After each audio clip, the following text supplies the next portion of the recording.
श्रीरामचन्द्र कृपालु भज मन हरण भव भयदारुणं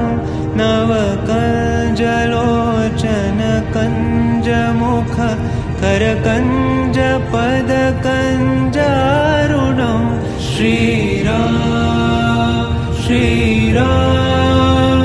श्रीराम श्रीराम